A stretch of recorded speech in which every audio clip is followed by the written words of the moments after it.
요즘 한국 경제를 보면요, 참 이상한 현상이 벌어지고 있습니다. 많은 분들이 지금 당장은 살만한데 라고 느끼면서도 동시에 앞으로는 어쩐지 좀 불안하다라고 생각하시거든요. 오늘은 바로 이 기묘한 자신감의 역설, 그 속에 숨겨진 진짜 속사정을 한번 같이 들여다보겠습니다. 자, 좋은 소식부터 한번 볼까요? 이게 진짜 놀라운데요. 소비자들의 경제에 대한 기대 심리가 무려 7년 만에 가장 높은 수준을 기록했습니다.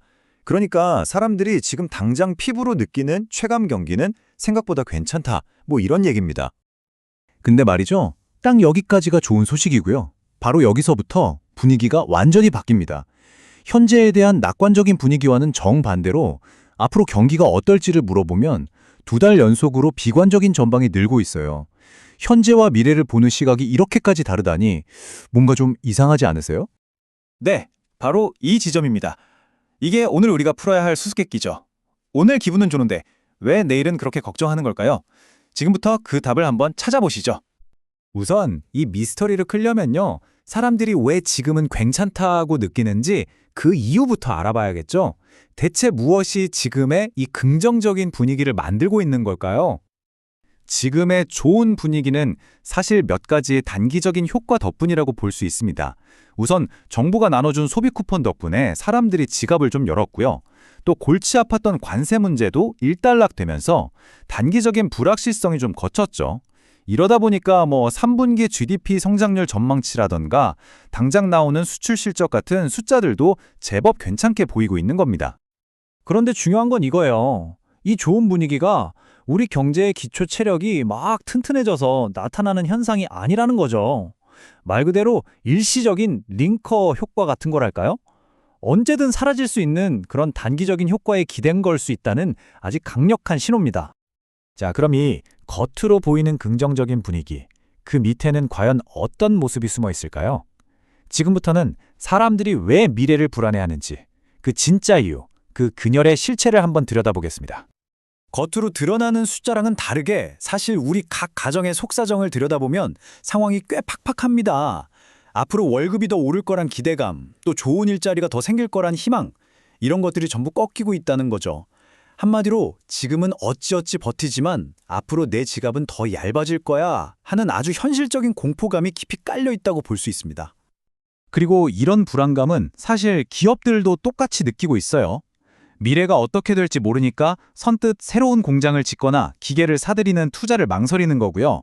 돈 구하기도 점점 더 팍팍해지고 있죠. 자, 기업이 투자를 멈춘다. 이게 뭘 의미할까요? 맞습니다. 결국 우리들의 일자리 그리고 월급에 직접적인 영향이 올 수밖에 없다는 뜻이죠. 이런 것들이 바로 전문가들이나 많은 사람들이 걱정하는 소위 경제의 먹구름들입니다. 당장 먹고 사는 물가는 계속 오르는데 그동안 우리 경제의 한 축을 담당했던 건설 경기는 끝도 없이 가라앉고 있고요. 여기에 아직 제대로 시작도 안 된 관세 문제라던가 꽁꽁 얼어붙은 기업 투자 같은 악재들이 줄줄이 대기하고 있는 그런 상황인 거죠. 이런 상황을 한 증권사 리포트가 아주 정확하게 짚어냈더라고요. 기대감이나 한시적인 소비 지원만으로 경기를 추세적으로 끌어올리는 건 쉽지 않다. 어떠세요? 공감 가시죠? 지금의 이 반짝 회복세가 마치 모래 위에 지은 성처럼 위태로워 보인다는 이야기입니다. 결국 이런 복잡한 상황은 우리 경제정책을 총괄하는 한국은행을 정말 어려운 선택의 기로에 서게 만들고 있습니다. 이쪽으로 가자니 저게 걸리고 저쪽으로 가자니 이게 걸리는 그야말로 딜레마에 빠진 거죠. 한국은행이 처한 딜레마가 바로 이겁니다. 한쪽에서는 경기가 이렇게 안 좋은데 제발 금리 좀 내려서 시장에 돈 좀 풀어주세요 하고 아우성이에요. 그런데 다른 한쪽에서는 절대 안 됩니다.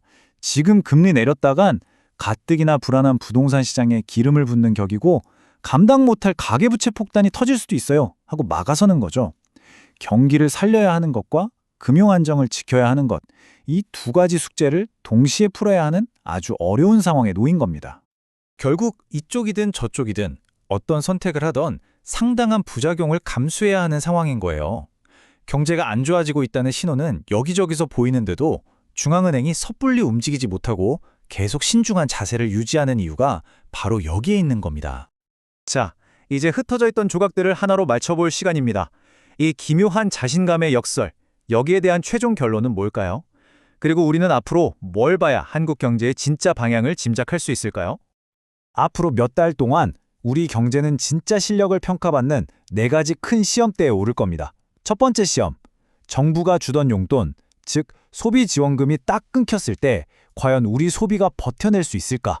두 번째, 무역 관세 폭탄이 본격적으로 터졌을 때 우리 수출은 괜찮을까? 세 번째, 끝없이 추락하는 이 건설 경기는 과연 바닥을 찍고 반등할 수 있을까? 그리고 마지막 4번째, 금리가 계속 높은 수준을 유지할 텐데 위태로운 가계부채는 과연 터지지 않고 잘 관리될 수 있을까? 이 4가지 질문에 대한 답이 결국 우리 경제의 미래를 결정하게 될 겁니다. 그래서 마지막으로 여러분께 이 질문을 던지고 싶습니다. 지금 우리가 느끼는 이 미묘한 자신감, 과연 다가올 충격을 부드럽게 흡수하는 연착륙의 전조일까요?